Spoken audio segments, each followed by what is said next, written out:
now that we're living in a different economy where everyone is always trying to grab your attention, we're all trying to find ways to get our attention back so we can actually put our attention into something that is more useful and trying to, get better at things and kind of make our life better and then just to keep growing and everything like that.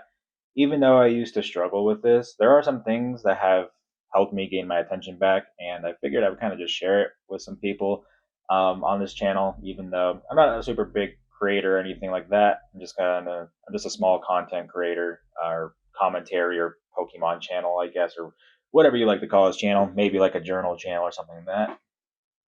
I know I'm not perfect, so I figured I would kind of just share some things because I personally still have like troubles with like doom scrolling and stuff, just because it is entertaining and I do like laughing and looking at weird content. And this is just coming from someone who is an average person who is working a 9 to 5 now.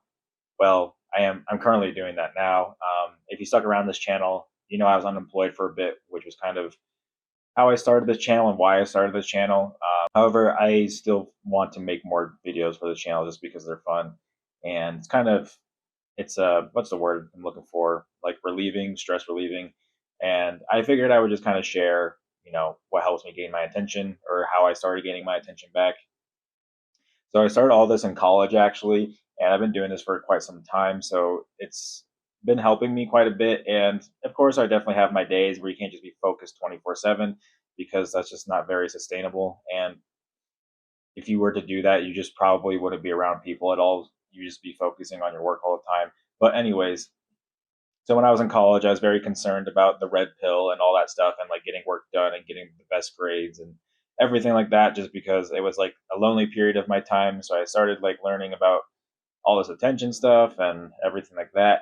So, I mean, of course, I got a little bit better about everything. But the first thing I wanted to mention, so it's an app blocker that I use quite a bit. And it's a good one too, because there are app blockers that just don't do their job very well, or they just suck, or they're very expensive, or anything like that. So the one I use is called Jomo.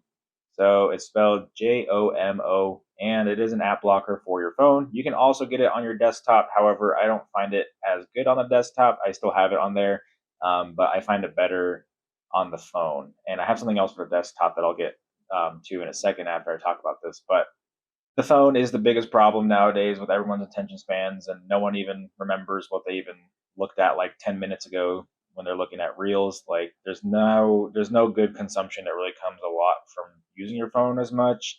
I mean, it depends how you use it. If you're a content creator, artist, or anything along those lines, you probably consume content because you need ideas and stuff like that.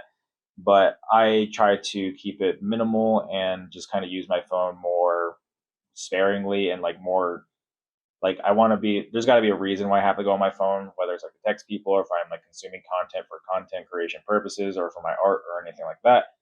So I just want to be more, what's the word I'm looking for?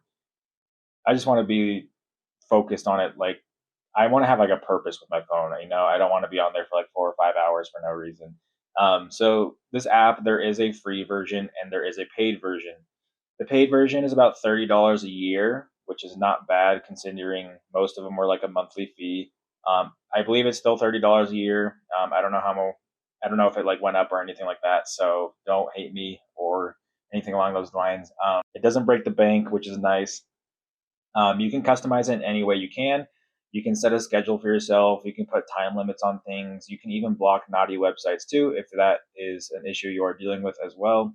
You can even turn the phone basically from a smartphone to a dumb phone. It has a template called brick phone mode or something like that, and it basically just turns into like a Nokia. Like all you can do is text, call, you can use maps, and if you put it in strict mode, it's going to be like that for 4 hours. But you can change the time limit on how many things you want to do, or if you want to do it on your schedule. Like, say you're just on your phone all the time when you come home from work and you actually want to do something with your life and you want to work like on art or something, or you want to play an instrument, or you want to get back into something or a hobby or something like that. This is a great app for you guys, and I suggest really downloading it. It has really helped me focus more and be more in the present. Generally, I have it running all day with like breaks in between, and the breaks get, in order to unlock your phone, the breaks get longer, and it kind of becomes a pain in the ass to the point where you don't even want to use your phone anymore because you don't want to wait 2 minutes to use your phone. So it kind of just depends on how you want to use it. You don't have to go full cold turkey when you get this app, but you can kind of like wean yourself off your phone and like be more mindful about using it.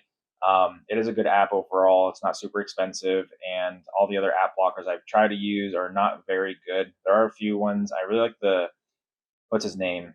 He's um, is it Hank Green? I think he's Hank Green from the 𝐒𝐮𝐩𝐸. He made one with like a little bean knitting socks, which is it's kind of cute, and I like to use that one sometimes too. I forgot which one that was called though. But that's just the main app I use for my phone. If you do put the app in strict mode, then you cannot change anything. So I suggest that you make a template first and use it for a little bit, and then put it in strict mode once you're happy with it. Because once it's out of strict mode, it becomes kind of a pain in the ass to unlock it because you have to type in like a very long code in your settings to unlock the strict mode and turn it off. Like the strict mode is like very strict. So if you do put in that, just be careful and be wary about it. I'm just saying this from experience because I like went like kind of cold turkey and I couldn't use my phone for like anything anymore. And I was like, wait, I still need some stuff.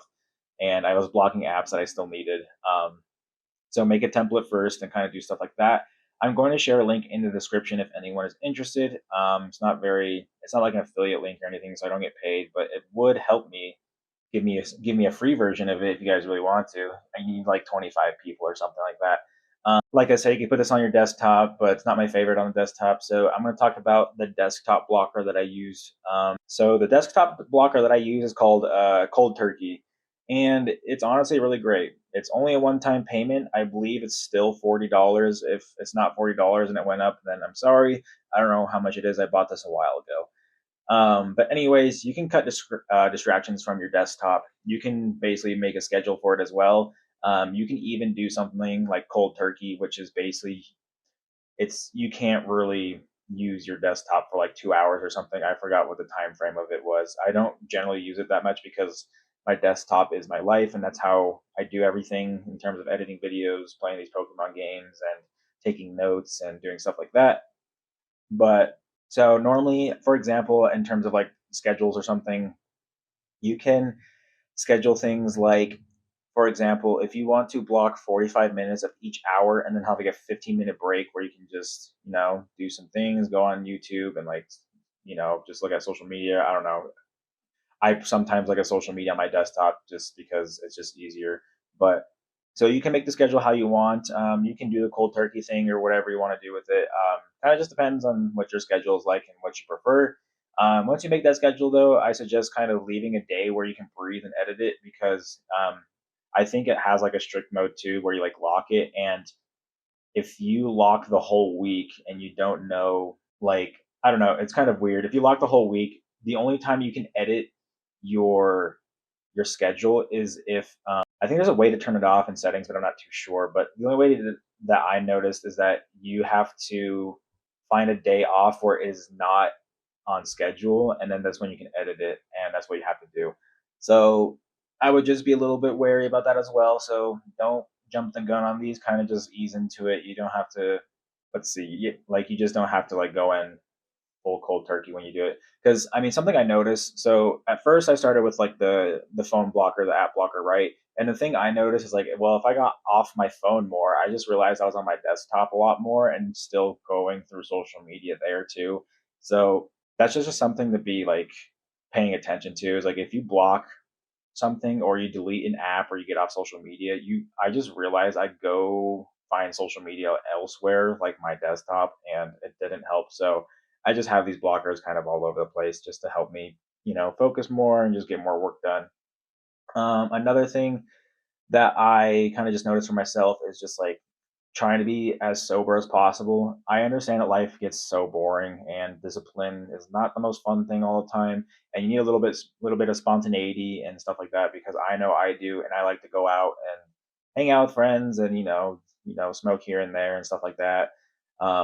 Even though I'm more of the straight edge out of all my friends, even though I still go out and stuff like that, but I just noticed being as sober as possible. It just makes my life so much easier because I have the willpower to do things. I don't need to rely on like caffeine to work or anything like that or nicotine.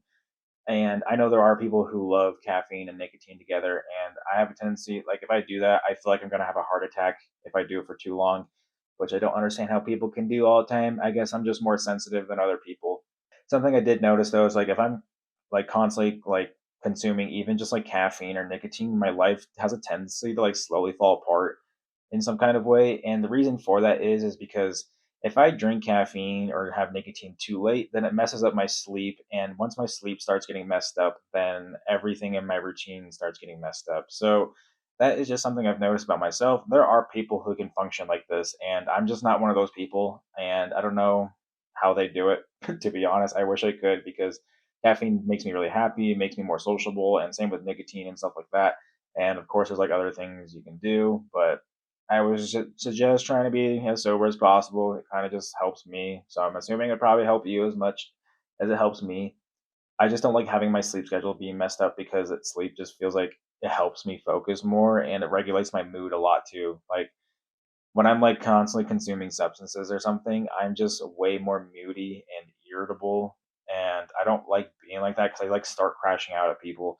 And I don't really like, I don't want to like break friendships or anything like that. And I don't want to like crash out at a coworker just because I didn't get 8 hours of sleep. So that's another thing that I like to do. And in this last section, I kind of just made like a list of small things that I can go through real quick that aren't like enough to like really talk about. So I just didn't want to be glued to my phone for the most part. And so the first thing I have on this list is just putting my phone in a different room when I'm working, sleeping, like going to the bathroom, like very small things just to notice when you're doing things. I also leave my phone in the car sometimes when I'm either like getting food, hanging out with people, or doing groceries. Like I don't really need it. I'll put it like in the glove compartment or like the console of the car sometimes, just because I don't know. I don't want to bring it with me everywhere I go. And sometimes I just like going back to my car, I'm like, okay, now it's fine. Of course, I'm like still hiding it from the windows because I don't want people looking in and stuff like that. Another thing that I like to do is like I like to write a lot, so I write things down more. Like if I'm not bringing my phone to the grocery store, I will write stuff down on like a sticky note or something, or just like a piece of paper and just bring it with me. And I'll do that with like chores. It's kind of like a checklist. It's kind of like a little achievement unlocked kind of thing. So yeah, I suggest writing things more down, like in a planner and everything like that. You can always meditate and read as well. Those two are always going to help your focus. I haven't been doing that as much as I used to back in the day, and I want to get back into it if I can. But I've just been so focused on creating content and work and my other hobbies and creative endeavors to the point where like I don't feel the need to do these as much anymore. But I don't know. I might get back into it. We'll see. Another thing is just having work and break periods. You don't want to be working for like 3 hours straight without like having a break in between because that's not very sustainable either. I know people are always talking about deep work and 4 hours and stuff like that, but you can still have deep. If you have like at least 1 hour of deep work, that's better than no hours. So I don't. And plus, finding 4 hours of deep work is actually really hard when you're working at 9 to 5. So especially if you have like the gym, the friends, and other things and stuff like that. So just having like just a work and break period just in between things just to not burn yourself out because people are crazy. Another thing is being out in nature more. Pretty self-explanatory. Try and go on more walks, go to the mountains if you can, go to the beach, wherever you can, play with some rocks, go touch some grass. Another thing that I really do is like having a morning routine and a night routine. My morning routine, I don't bring my phone with me. I just go for like a 20-minute walk if I can, at least like 10 to 20 minutes, and just kind of get the sunlight. And usually with a night routine is the hardest one because I do like listening to music when I brush my teeth and floss and all that stuff. But I don't know, just some other things I've kind of been doing. Figured might help you guys out. There, people have always been kind of talking about this as much as they can when it comes to like help, like self improvement and stuff like that. It's good to improve, but don't take it too much or don't take it super seriously to the point where like you just can't really live your life because people do that. And I don't know, just kind of take it with a grain of salt and do what is comfortable for you. You don't need to live everything on an extreme as much as other people do. Um, so I just want to make a short video about things that I do and hopefully help some others in the process. I know I'm a small creator, so I know a lot of people probably aren't going to watch this as much as I have like what 63 subscribers, get like maybe 50 views a video or 200 views a video. But as long as I can help one person and maybe it interests them in some kind of way, then I guess I've done my job. Okay. If you guys would like to support my growth, feel free to, like, comment, subscribe, and all that stuff. And then check out my other links in the description if you're interested in those as well. And I'll talk to you in the next one. Cheerio.